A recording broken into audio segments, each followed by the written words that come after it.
जब तक विवेक उदय नहीं होता है तब तक समझो अनादिकाल के साधन भजन जो है समझो अभी तक अपने को उनका कुछ भी फल मिला ही नहीं। और ये विवेक जागृत होता है संतों के संग से। और नवदा भक्ति में भी प्रथम भक्ति यही बताया गया है, प्रथम भक्ति संतन कर संगा। तो ये तो अकाट्य, इसको तो अच्छी तरह से निश्चय कर लेना चाहिए कि संतों के संग के बिना विवेक जागृत होता ही नहीं, और बिना विवेक आदि साधनों के संपन्न हुए कोई ब्रह्म विचार की ओर प्रवृत्त स्वप्न में भी हो नहीं सकता। तो यहाँ पर साधकों को इतना ही समझना है, जिनके हृदय में विवेक जागृत नहीं हुआ है, जिनके हृदय में सचमुच में विवेक जागृत हो गया, क्योंकि विवेक जागृत हो गया उसका ये फॉर्मूला बताया गया है, यदि वह विवेक वैराग्य में परिणित हो जाए, मुमुक्षुता में परिणित हो जाए, षट संपत्ति जागृत होने लग जाए, तब तो समझना चाहिए कि वह विवेक जो है बिल्कुल ठीक ठीक विवेक जागृत हुआ है। ऐसे साधकों को फिर किसी को महत्व न दे करके केवल और केवल मात्र सोते ब्रह्मनिष्ठ गुरुदेव के सानिध्य में ब्रह्म विचार ही करना चाहिए और कुछ नहीं। परंतु जिनके हृदय में इस प्रकार का विवेक जागृत नहीं हुआ तो उनको केवल और केवल मात्र संतों का संग करना होगा। क्या करना होगा?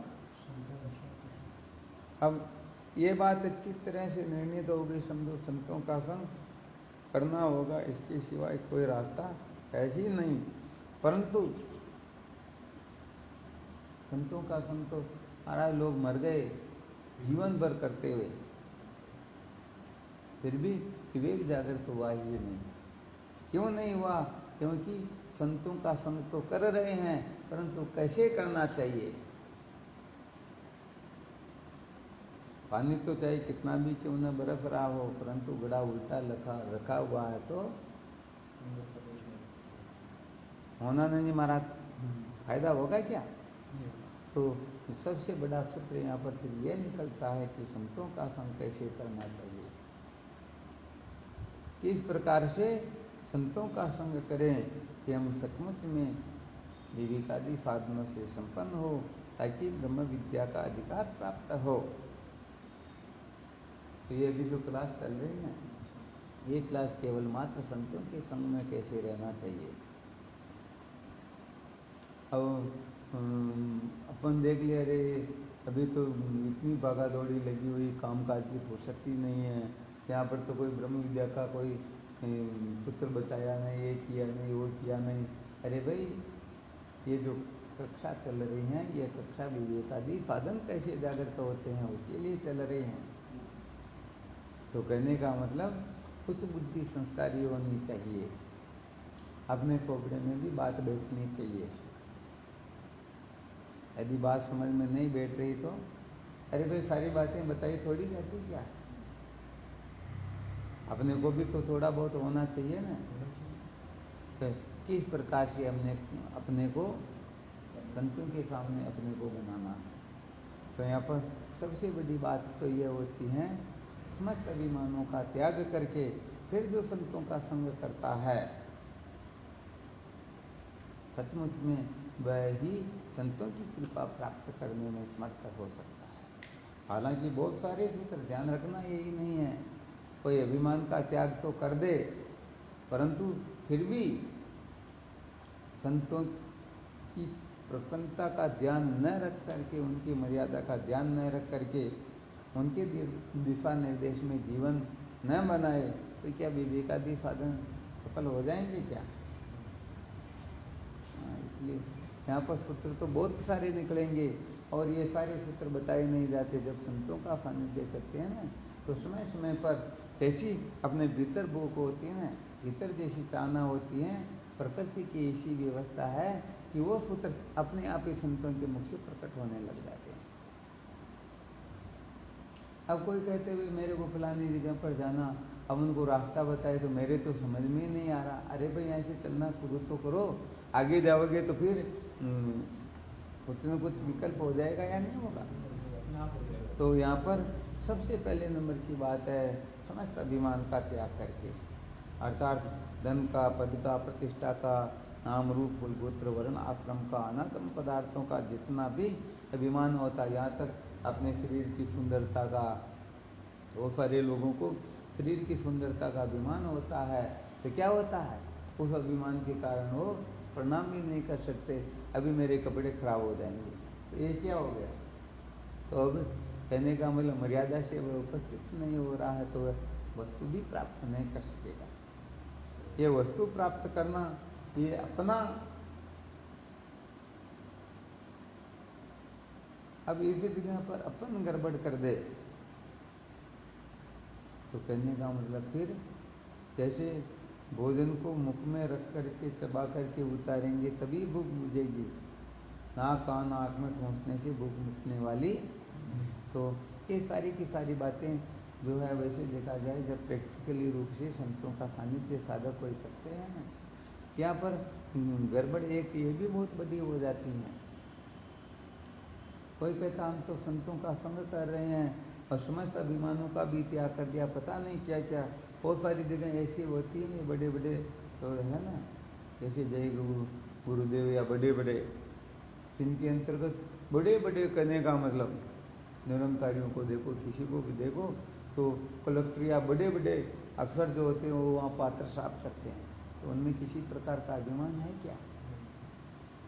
तो हालांकि अपन किसी व्यक्ति विशेष के लिए नहीं कह रहे हैं, फिर भी कहने का मतलब यदि कोई समस्त अभिमानों का त्याग करके किसी का संग भी करे, फिर भी यदि हम जिनका संग कर रहे हैं वो संत नहीं है तो भी फायदा होने वाला। हाँ, ये सारी की सारी बातें समझनी होती हैं।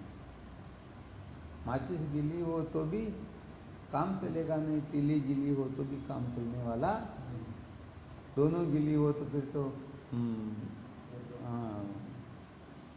तो यहाँ पर रहस्य ये है कि समस्त अभिमानों का त्याग करके फिर सचमुच में जो सच्चे संत हो उनकी खोज करें, उनका संग करें, और सचमुच में जो संत है उनका स्वरूप क्या है, जो सत्य से एक हो गए वही संत होते हैं,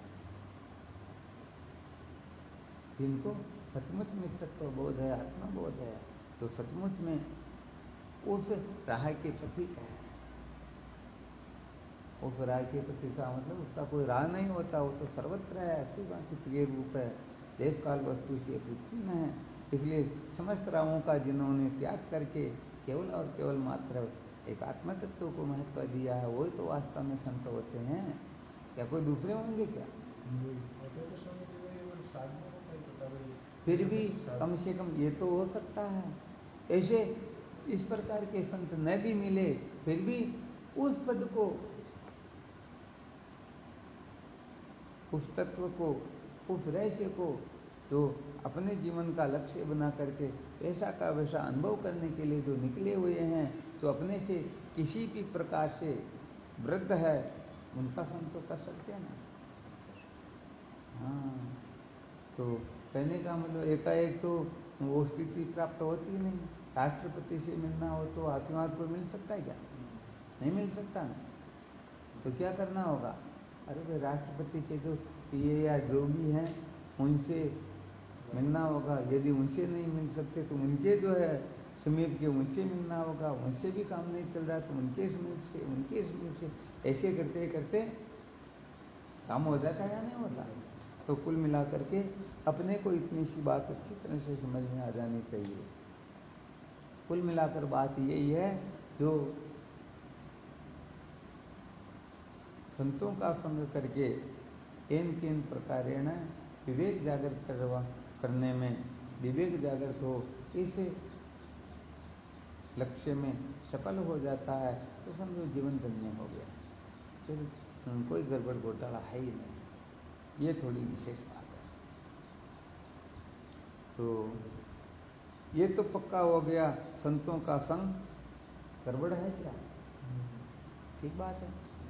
और फिर इसमें चयन करना कि सचमुच में संत कौन है, ठीक है ना, क्योंकि जो वेदवादी होते हैं वो संत होते ही नहीं।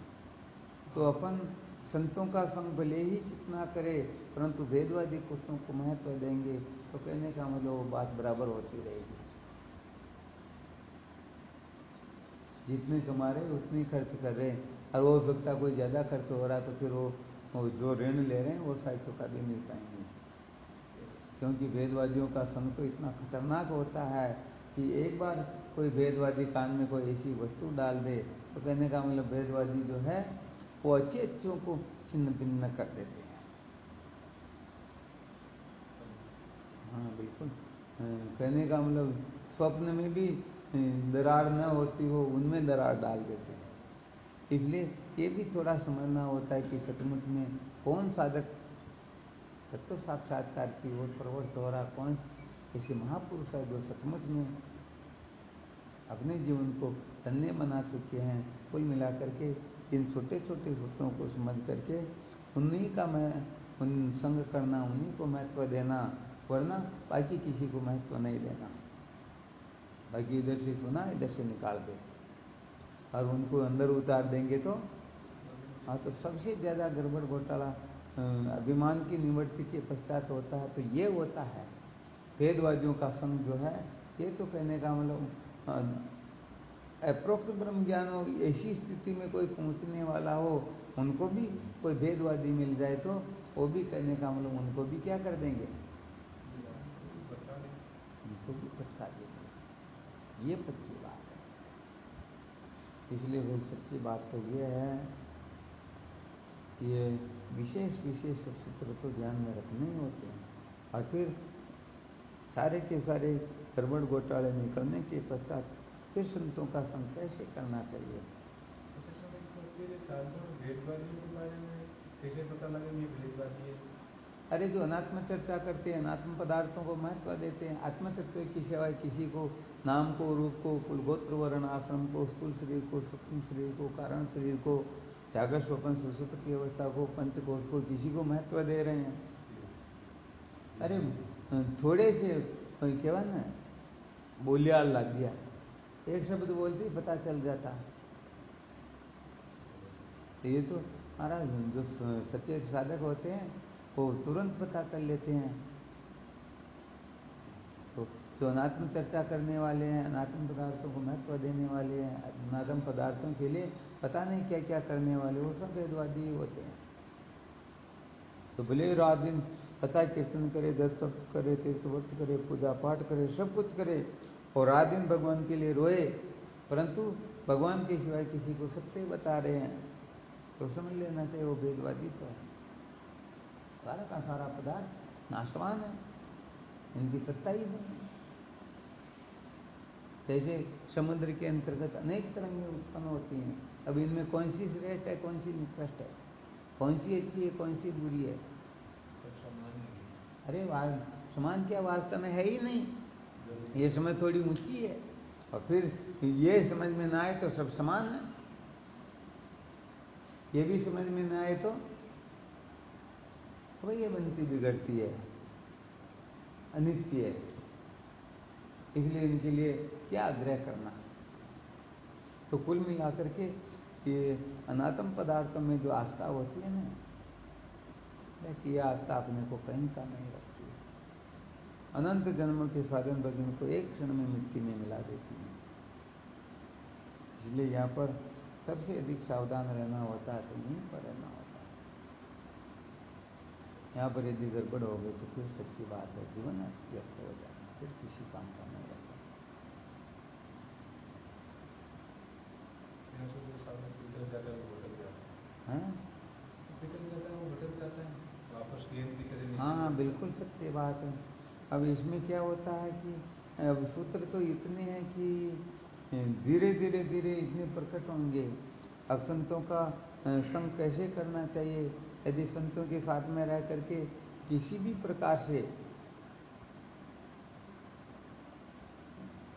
स्वप्न में भी, स्वप्न की तो भले नहीं हो सके तो भी कोई दिक्कत नहीं, परंतु शास्त्रों का तो यही संकेत है कि स्वप्न में भी यदि संतों में किसी प्रकार की दोष दृष्टि करें, कमी अनुभव कर रहे हैं, तो समझो अपन कुछ भी प्राप्त नहीं कर पाएंगे। ये साइकोलॉजी समझो एक प्रकार से।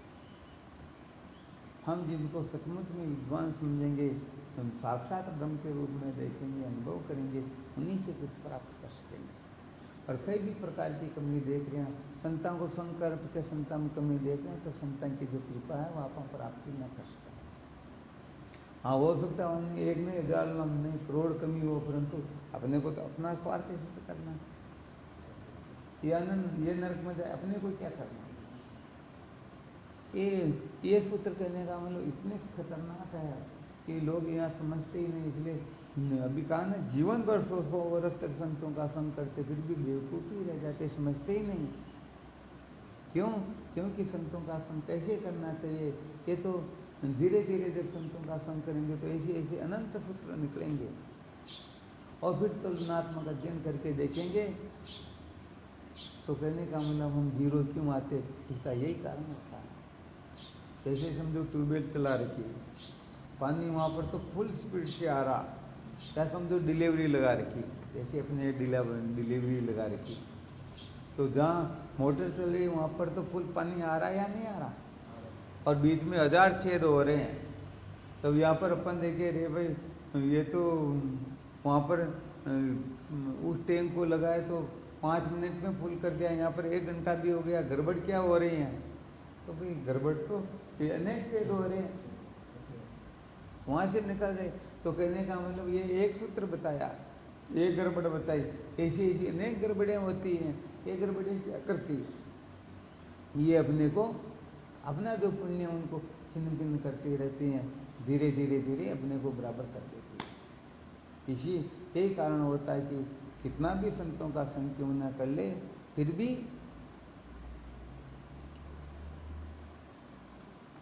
कितना भी संग क्यों न कर ले, फिर भी क्या है, 1% भी फायदा नहीं उठा सकता। बल्कि कभी कभी तो ऐसा देखने में आता है कि उनका बहुत अधिक पतन हो जाता है। क्यों हो जाता है? क्योंकि अरे जहाँ अग्नि जल रही है वहाँ पर तो सर्दी क्या करेगी, जिनको तो साक्षात्कार हो गया, वो उनके लिए तो पाप पुण्य का कोई औचित्य नहीं होता है। परंतु जो गुण अवगुण की दृष्टि से देखेंगे, उनको ही उनके पुण्य और पापों का फल प्राप्त हो जाएगा। तो कुल मिलाकर के देखना हो तो केवल सद्गुण देखना चाहिए। यदि अवगुण देखेंगे, कमी देखेंगे, गड़बड़ घोटाला देखेंगे, तो उनके जो पाप है, पाप क्योंकि कर्मों का सिद्धांत है, कभी नष्ट होते ही नहीं है, तो ये उनके कर्मों का फल फिर अपने को भुगतना पड़ जाएगा। तो क्या होगा, 1000 लाख करोड़ बरस तक भी कोई संतों का संग करे, फायदा होगा क्या? तो पहले जिस जगह पर था उसे भी और नीचे चला जाएगा। ये संसार में जितने भी गड़बड़ घोटाले होते हैं उसके मूल में यही होता है। तो लोग इन रहस्यों को समझते ही नहीं है, नहीं समझते हैं। इसी कारण से सच्ची बात है, जहाँ के तहीं रह जाते और भटक जाते, पता नहीं क्या क्या हो जाता। तो जिनका पुण्य प्रबल होता है ना, सचमुच में उनको इस सृष्टि में कोई भटका नहीं सकता है। परंतु हम अपने प्रबल पुण्य को, आपके पास में 1000 रुपये हैं, अरे एक कचौरी खा लेते हैं, क्या फर्क पड़ता है, 10 रुपये उसमें खर्च कर दे, 5 उनमें कर दे, 50 उनमें कर दे, 100 उनमें कर दे, तो धीरे धीरे 1000 रुपये तो खत्म हो जाएंगे। एक रुपये से भी क्या फर्क पड़ता, तो गड़बड़ हो जाएगी।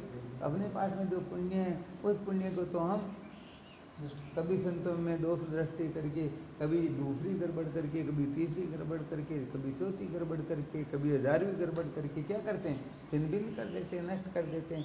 पुण्य नष्ट होने के बाद में तो मांग खाने के सिवाय कुछ नहीं रहता, न तो कुछ समझ में आता, न संतों की कृपा होती, न कुछ भी नहीं होता, और वह साधक भटक ही जाता। तो जितने भी साधक भटक जाते हैं ना, उनके मूल में सारे के सारे ये रहस्य होते हैं। तो अपने को तो कहने का मतलब, ये जितनी भी गड़बड़ घोटाले हैं, ये सारे गड़बड़ घोटाले जीवन से कैसे निकले, बस यही प्रयत्न करना चाहिए, तब जाकर के बात कुछ और होती है। और ना तो सच्ची बात है, ये मौज मस्ती मनोरंजन ऐसे अनादिकाल से चलता आ रहा और चलता ही रहता है। तो ब्रह्म विद्या को महत्व दे करके अविद्या के बंधन से मुझे छुटकारा प्राप्त करना है, मुझे इस संसार से कुछ लेना देना नहीं, मुझे सत्य का साक्षात्कार करना है। ये सारे के सारे रहस्य अपने हृदय में धारण करके ऐसी निष्ठा बना करके फिर जो संतों का संग करते हैं, तो सचमुच में वही कृतार्थ होता है। ये बाकी तो बेचारे पहले ही भटके हुए, क्या भटकेंगे वो। तो इन सबको विशेष रूप से ये कक्षाएं कहने का मतलब, संतों के सानिध्य में जो हम रहते हैं ना, उनसे ये कक्षाएं अपने को प्राप्त होती, ये रहस्य समझने में आता है। ऐसा नहीं कि फलानी पुस्तक ले लो, हमको इधर से उधर पढ़ा करके फ्री कर दो, हम भी देख लेंगे, हमने भी ये पढ़ा हुआ है। ये कुछ भी नहीं, ये तो बालकों की बातें होती हैं। जीवन भर कितने भी ग्रंथों को उल्टा पुल्टा करते रहो, अविद्या बढ़ जरूर जाएगी, ये घटने वाली नहीं है। ये तो तत्ववेता महात्माओं की जिनके ऊपर कृपा होती है सचमुच में, वह साधक ये विद्या के बंधन से मुक्त होता है। ये बाकी तो बेचारे भटके हुए हैं, भटकते ही रहते हैं। इसलिए ये बहुत सारे रहस्य समझने होते हैं। हाँ, कहने का मतलब संतों का संग कर रहे हैं तो संतों को महत्व दे करके कर रहे हैं या अपने को महत्व दे करके कर रहे हैं? आ गया समझ में?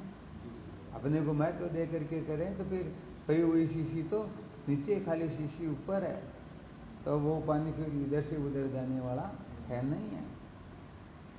तो कहने का मतलब धीरे धीरे एकदम से क्या प्रसंग के अनुसार, क्रिया चेष्टा के अनुसार फिर अनेक प्रकार के सूत्र प्रकट होते, क्योंकि संतों जो सचमुच में संतों के बन जाए ना, तो संत फिर उनके लिए कुछ न कुछ सोचते कि अरे भाई ये कहाँ गड़बड़ कर रहा, तो इसको बताया जाएगा। और जो अपना समझते ही नहीं तो देखते भाई जब इसको ही परवाह नहीं तो भगवान की प्रतिज्ञा है ना, तुम आओ पाऊंगा 8 तो मैं पाऊंगा 60, अरे तुम करोड़ों का 8 तो मैं भी लो की लाख। हाँ, तो यहाँ पर तो अपने को कहने का मतलब समझ होनी चाहिए कि संतों की कृपा कैसे प्राप्त होती है, संतों को कैसे प्रसन्न किया जाता है, संतों के हृदय से अर्थात तिजोरी में जो असली हीरा पड़ा हुआ ना, उस हीरे को कैसे निकलवाया जाए। कोई जाकर के वो उनका जो बच्चा उनके 2-3 थपेड़े रखे, धक्का मुक्की करे, पता नहीं और क्या क्या करे, और फिर जाए इसकी तिजोरी में जो हीरा पड़ा हुआ मेरे को दे देंगे क्या? हाँ, दूध पड़ा हुआ रही। तो कुल मिलाकर अशान की अकल होनी चाहिए, अशान की समझ होनी चाहिए। तो इसके लिए कुल मिलाकर के तप बहुत बड़ा साधन होता है। इसके लिए मन और इंद्रियों को एकाग्र करना पड़ता, तपाना पड़ता, कष्ट सहन करना पड़ता, बहुत सारा कहने का मतलब कुछ का कुछ करना होता है। आप बंगलो जो बनावा ना, कतरो कष्ट उठाओ, कतरो टाइम लगे, कतरो खर्चो, कतरो पतो न कहीं वो जदें जात। हाँ, बढ़िया बाद में अब पहले आप मौज करो, बनी कोने वहाँ पहले मौज करवा लाग जात, बंगलो बन सके कि? हाँ, बात ये लिए केवल मात्र इतना समझ लो, तो संतों का, गुरुओं का संग कैसे किया जाता है, बस जीवन धन्य हो जाएगा। और ये बात समझ में नहीं आई तो इसीलिए कहने का मैं लोग कभी कभी कहते हैं दिल और दिमाग को कहाँ रख के आना, घर पर ही रख कर के आना। घर वाला दिमाग, घर वाला दिल यहाँ लगाएंगे, दिमाग यहाँ लगाएंगे, तो अरे वहाँ पर तो अपन आदेश करते ऐसा करो वैसा करो, बाटे करवा लाग जाओ तो। हाँ, अब क्या होता है कि जैसे समझो मैंने मोहनानंद जी महाराज को कहा अब ये काम करना, तो मोहनानंद जी महाराज ने आपको कह दिया, तो ये क्या हुआ, ये दिल दिमाग घर पर नहीं रहा, यहाँ पर रह गया। हो सकता कि आप उनको कह दे तो हाँ, बिल्कुल सही बात है। जिनको जो मिल जाता है वो कर लेना। हाँ, इसलिए कहने का मतलब यहाँ पर बिल्कुल खुली आंखें रखनी होती हैं। इस समय क्या करना, कैसे करना, कितना करना, कब तक करना, ये सारी बातें नॉलेज में होनी चाहिए, तब जीवन धन्य होने लगता। बात ये है। अच्छा, इसमें और कोई संशय हो तो देख लो। अब इसी सूत्र को जीवन भर समझना, जब तक चतुर्थ साधन संपन्न हो जाए, जब तक छठ संपत्ति समेत प्रकाशित जागृत न हो जाए, तब तक इस जगह गड़बड़ घोटाला नहीं करना। फिर मैं ये बात है जी, कांट मान ली तो भी यहाँ पर जो 5-15 दिन रहने का अवसर जो प्राप्त हुआ, सेवा करने का, जो कुछ भी करने का, तो समझो इसका यही परम फल है। इस फल के द्वारा जैसे क्या होता है, कोई मजदूरी करने गया, महीने भर वहाँ पर काम किया और काम करके 8-10 हज़ार रुपये कमा लिया, ठीक बात है। अब 10 हज़ार रुपये उसके पास है, तो चाहे तो 10,000 रुपये को थोड़ी देर में उड़ा करके आ जाए, और चाहे तो उस 10,000 को एकत्रित करके 1-2 महीने और काम करके 10, 20, 25, 30,000 होने पर वो दुकान खोल सकता है और रोज का 500-700 रुपये की कमाई कर सकता है या नहीं कर सकता। बस यही सूत्र यहाँ पर लागू होता है। तो इसके द्वारा वो निष्ठा संपादन करनी चाहिए, इसी समझ बनानी चाहिए, और इसमें कमी हो तो धीरे धीरे शास्त्रों का स्वाध्याय करो, संतों का संग करो, और अपने विवेक को जगाओ, अपने को पता लगना चाहिए कि क्या है क्या नहीं है।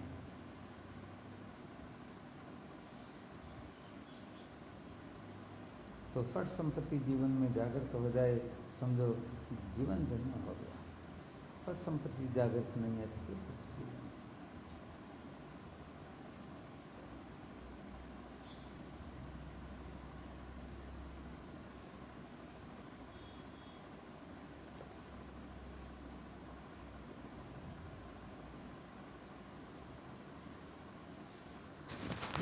और कोई शंका हो तो देख लो।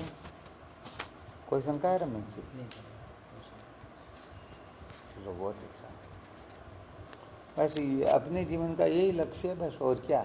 इसके अनुसार बनाओ अपने जीवन को। ले लाख करोड़ ग्रंथ पढ़ोगे, उल्टा पुल्टा करोगे, पता नहीं क्या क्या करोगे, फिर भी बात तो ये समझेंगे तभी कल्याण होगा ना। ठीक है ना। हाँ, तो ये सारी की सारी होशियारियाँ धरी रह जाती यदि ये बात समझ में नहीं आई तो। और ये समझ में आ गई तो हम तो समस्त होशियारों के होशियार हैं। महाराज जी महाराज कहते हैं ना, होशियार नंबर वो है जो गुरु शरण में जावे।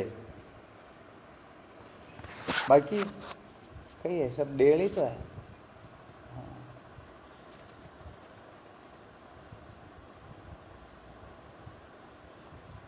चलो ठीक, फिर और क्या करो, साधन भजन जीवन धन्य बनाओ।